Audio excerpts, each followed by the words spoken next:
பரதேசி படம் மாதிரி லேசா இருக்குண்ணா. இல்ல நல்லா இருக்கா? நல்லா தானே. கேஜிஎஃபோட டெவலப்மெண்ட் தான் தங்கலான். அதாவது கேஜிஎஃப் 1, 2 அது வந்து ஒரு டிஃப்ரெண்ட் ஸ்டோரி. இது கேஜிஎஃப்னா என்ன, அது எப்படி டெவலப்மெண்ட் ஆச்சுன்னா ஸ்டோரி.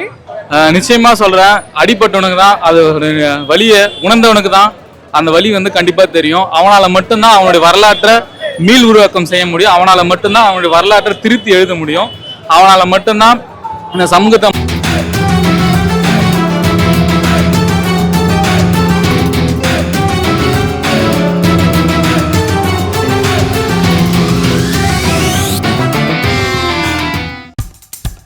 இப்போ நம்ம என்டர்டெயின்மெண்ட் ஆக போகுது பிளஸ்.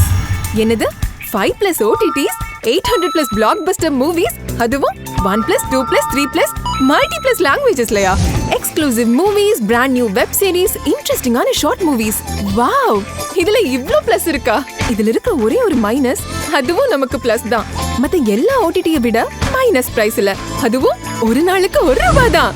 OTT Plus டவுன்லோட் பண்ணி நான் என் சந்தோஷத்தை பிளஸ் ஆக்கிட்டேன். அப்ப நீங்க OTT Plus இது ஆல் இன் ஒன் ஆப்.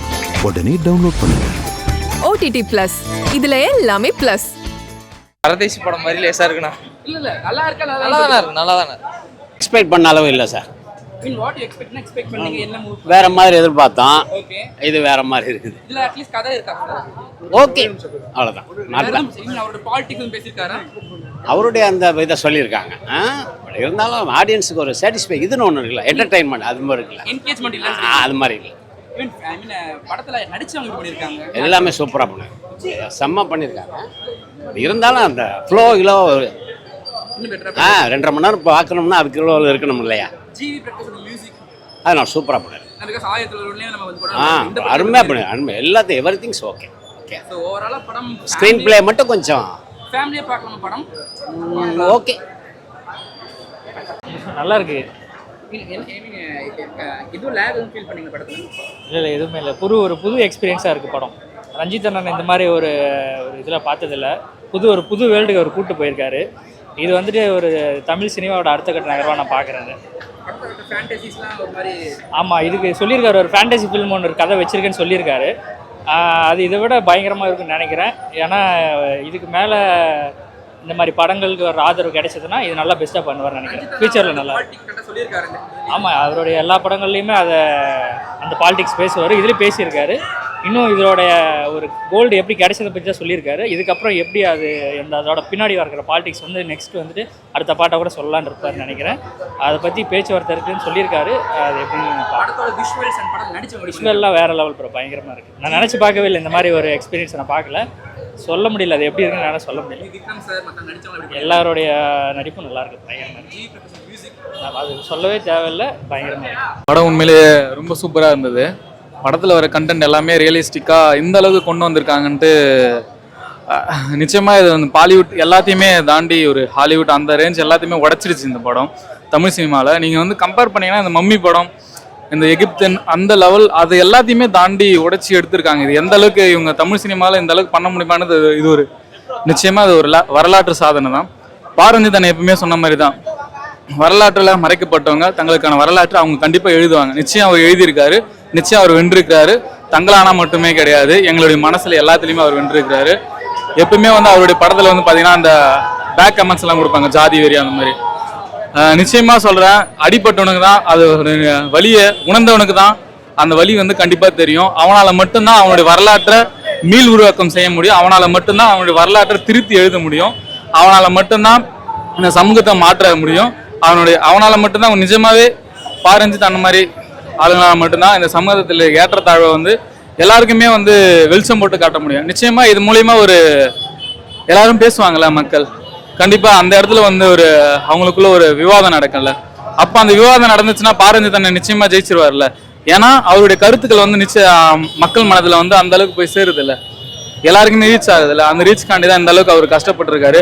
மற்ற டேரக்டர்ஸ் மாதிரியும் அவரும் கமர்ஷியலாக எடுத்துகிட்டு போகிறதுக்கு அவருக்கு நிச்சயமாக ஒரு சாதாரணமாக எடுத்துடலாம். பட் அது எல்லாத்தையுமே தாண்டி பாரஞ்சித் அண்ணன் வந்து இந்த அளவுக்கு ஒரு உயர் சாதி இந்த மாதிரி தாழ்த்தப்பட்டவர்களுக்கு இது ரெண்டுத்துக்குள்ள கருத்துக்களை வந்து இது ரெண்டுத்துக்குள்ள முரண்பாடுகளை வந்து அவர் வெளிச்சம் போட்டு காட்டிருக்காரு. ரொம்ப சூப்பராக இருந்தது. ஜிவியோட பேக்ரவுண்ட் ஸ்கோர் அந்த மியூசிக் எல்லாமே நல்லா இருந்தது. அண்ட் பாரஞ்சித் அண்ணா வந்து நிஜமாவே சூப்பராக எடுத்துருக்கு. விஷுவல் அதான் சொன்னேன் நான், மம்மி படம் எல்லாத்தையுமே இது அந்த அளவுக்கு தாண்டி ஒரு ஹாலிவுட் எல்லாத்தையுமே ரேஞ்ச் எடுத்துருச்சு படம். கண்டிப்பா இல்ல படம் உண்மையிலே எங்க இருந்துச்சு. ஏன்னா அந்த வழியை வந்து படத்தை வந்து இந்த அளவுக்கு விஷுவலா அவர் காமிச்சிருக்காரு. ரொம்ப தேங்க்யூ பாரஞ்சித் அண்ணா. எல்லாமே ஆக்டர்ஸ் எல்லாமே சூப்பரா பண்ணியிருந்தாங்க. ரொம்ப அருமையா இருந்தது படம். விக்ரம் சார் தன்னை இந்த அளவுக்கு வற்புறுத்தி இந்த அளவுக்கு கஷ்டப்பட்டு நடிச்சிருக்காரு. அவருடைய நடிப்புக்கு நிச்சயமா வந்து எல்லாமே நான் தலை வணங்குறேன். பாரஞ்சித் அண்ணா வந்து கண்டிப்பா இது போல சமூக ஏற்றத்தாழ்வுல வந்து ஒரு டிஸ்கஷனை வந்து எல்லாரும் மத்தியிலும் அவர் கிரியேட் பண்ணுவாரு. அவர் தான் நிச்சயமா ஜெயிச்சிட்டாரு. அவருக்கு பின்னாடி 1000 கமெண்ட் பேசலாம், அந்த கமெண்ட் எல்லாம் வென்றுதான் அவர் இன்னைக்கு தங்கலானா எல்லாரும் முன்னாடி நிக்கிறாரு. விக்ரம் ஆக்டிங் ப்ரோ, இந்த மாதிரிலாம் ஒரு ஆக்டிங் வந்து என்னைக்குமே பார்த்ததே கிடையாது. அந்த அளவுக்கு டாப் நாச் ஆக்டிங்கா இருந்தது. தங்கலான் பேருக்கும் கதைக்கும் என்ன சம்பந்தம்? கேஜிஎஃபோட டெவலப்மெண்ட் தான் தங்கலான். அதாவது கேஜிஎஃப் 1, 2 அது வந்து ஒரு டிஃப்ரெண்ட் ஸ்டோரி. இது கேஜிஎஃப்னா என்ன, அது எப்படி டெவலப்மெண்ட் ஆச்சுன்னா ஸ்டோரி. ஆஸ்கார் அவார்ட் நாமினேஷன் வரைக்கும் இந்த ஃபிலிம் போனோம். Because of only one man Chiyaan Vikram acting கோசமே போனோம். படம் மிர்ச்சி மேய்ச்சிட்டார், சொல்லவே முடியல. ஆனால் லேகும் இருக்கு, அதே சமயத்தில் நான் லேகும் சொல்லுவேன். லேக் என்ன அப்படின்னா செகண்ட் ஹாஃப் வந்து கொஞ்சம் லேகாக இருந்த மாதிரி தெரிஞ்சுது. But first half interval and கிளைமேக்ஸ்லாம் வந்து பிரிச்சு மேய்ச்சிட்டா போல. பாலிடிக்ஸ் கரெக்டா தப்பான்னு எனக்கு நான் சொல்ல முடியல. பட் பேசியிருக்காரு. எனக்கு ஓகேன்னு தான் ஃபீல் ஆச்சு. அதாவது அவர் ரொம்ப பாலிடிக்ஸ்னு சொல்லிட்டு அவரையும் மாரி செல்வராஜையும் பாலிடிக்ஸ்னு சொல்லிட்டு இது பண்றாங்க.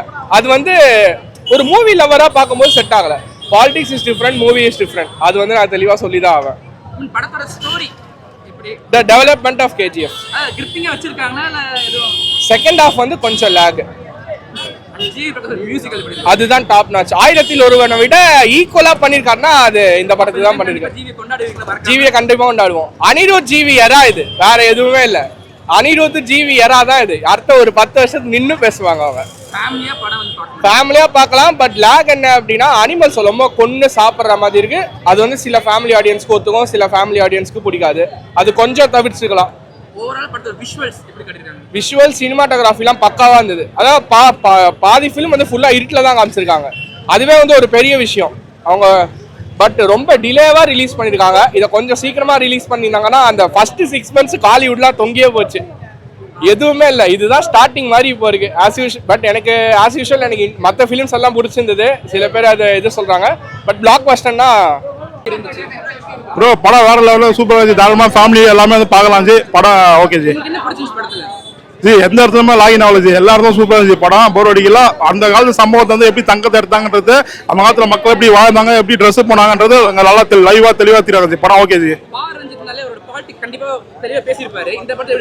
ஜி இதுங்க எல்லாம் சரியா தரமா பேசிருக்காரு ஜி. கரெக்டா பேசிருக்காரு ஜி. அவர் ஜி அந்த காலத்துல தங்கத்தை எப்படி எடுத்தாங்க, எப்படி வந்து நம்ம ஆங்கிலேயர்கள் எப்படி பயன்படுத்தினாங்க, அதை பத்தி சொல்றாங்க ஜி. லைவ் நல்லா இருக்குது, சூப்பரா இருக்குது. ஒரு 2-3 கேரக்டர் ஆர்த்தி வந்தா கூட தரமா செதுக்கி வச்சிருக்காங்க. நல்லா இருக்குது ஜி. Music okay G. ஆனா அசுர மாதிரி ஒரு பாட்டு எதிர்பார்த்தா, ஆனா வேற ஒரு மாதிரி கொடுத்துருக்காரு. Okay G, super G. படம் லைவா இருக்குது, சூப்பரா இருக்குது ஜி. ஜி விக்ரம் பத்தி நம்ம சொல்ல தேவை. விக்ரம் எவ்வளவு பெரிய நடிகை. ஆமா சூப்பரா வச்சிருக்காரு விக்ரம். ஒண்ணு ட்ரெஸ் எல்லாமே காஸ்டியூம்லாம் சூப்பரா பண்ணிருக்காங்க ஜி. ஃபேமிலியோட பார்க்கலாம் ஜி. தாராளமா ஃபேமிலியோட பார்க்கலாம். இப்போ உங்க என்டர்டெயின்மெண்ட் ஆக போகுது plus 5+ OTT 800+ blockbuster movies 1+, 2+, 3+, multi+ languages, exclusive movies, brand new web series, interesting ஆன short movies, இப்படி நிறைய பிளஸ். வெயிட் இதுல மைனஸ் ஒரு விஷயமும் இருக்கு. மத்த எல்லா OTTs விட மைனஸ் பிரைஸ்ல ஒரு நாளைக்கு ₹1 மட்டும்தான். உங்க சந்தோஷத்தை பிளஸ் பண்ண போற OTT பிளஸ் இப்ப உங்க கையில. உடனே டவுன்லோட் பண்ணுங்க. OTT Plus இது ஆல் இன் ஒன் ஆப். உடனே டவுன்லோட் பண்ணுங்க. என்டர்டெயின்மெண்ட்டை பிளஸ் பண்ணுங்க OTT பிளஸோட.